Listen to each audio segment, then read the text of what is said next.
का धन्य नाम को महिमा मिले। आज सुबह यूहन्ना रचित सुसमाचार 3 अध्याय 1 पद में अपने ध्यान को लगाएंगे। फरीसियों में निकोदेमुस नाम का एक मनुष्य था जो यहूदियों का सरदार था। इन आशीषित वचनों को आधार मानकर अलग बने, इस विषय में प्रभु में आश्रित होकर हम मनन करें। दूसरे जैसे बोलते हैं, दूसरे जैसे विश्वास करते हैं, वैसे हमें बोलने और विश्वास करने की जरूरत नहीं है। देखा हुआ, सुना हुआ, बिना किसी के कहे सही या गलत स्वयं ही समझकर कार्य करते हैं तो हम दूसरों से अलग बनते हैं। फरीसियों के झुंड में से भिन्न था निकोदेमुस। उनके नाम का अर्थ है व्यक्तियों को जीतने वाला। ऐसे एक पंडित ने परिभाषित किया। उसका जिस समूह से संबंध था उसे जीता हुआ व्यक्ति था। वह एक फरीसी था, सरदार था, धनवान था एवं महासभा का सदस्य भी था। यही नहीं, वह एक बुजुर्ग व्यक्ति भी था, ऐसे समझ पाते हैं हम।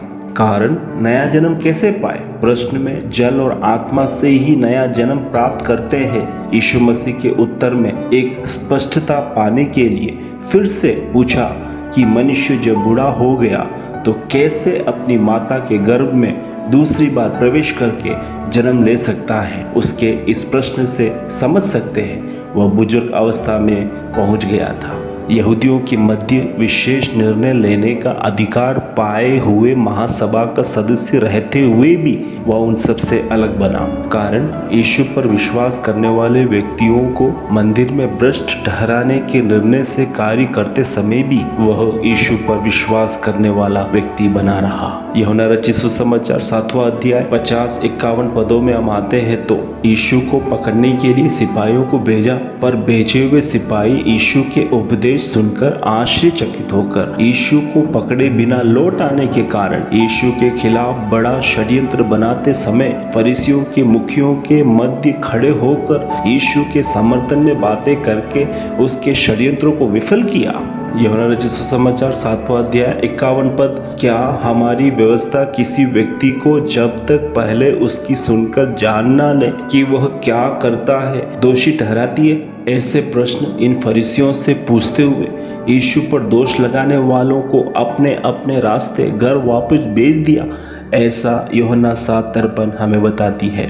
सभी फरीसी एक साथ इकट्ठे होकर यीशु को मारने की योजना बना रहे थे। उसी फरीसियों के झुंड में खड़े होकर उस दुष्ट षड्यंत्र को विफल करने वाला व्यक्ति था निकोदेमुस। यीशु के उपदेशों को सुनते, यीशु के अद्भुत चमत्कारों को देखकर अनुभव करने वाला एक बड़ी भीड़ यीशु ही मसीह है विश्वास करने से फरीसियों में बहुत नफरत था। यीशु से नफरत करने वालों के मध्य रहकर यीशु से नफरत किए बिना यीशु पर विश्वास करते हुए यह निकोदेमुस अलग बना। कारण यीशु से नफरत करने वाले फरीसी यीशु को व्यक्तिगत रूप से चक्कर ना जान पाने की वजह से रात को अकेले ही यीशु और यीशु के साथ एक व्यक्ति का संबंध बनाते हुए अनंत जीवन का अनुभव में बनकर यीशु पर विश्वास किया।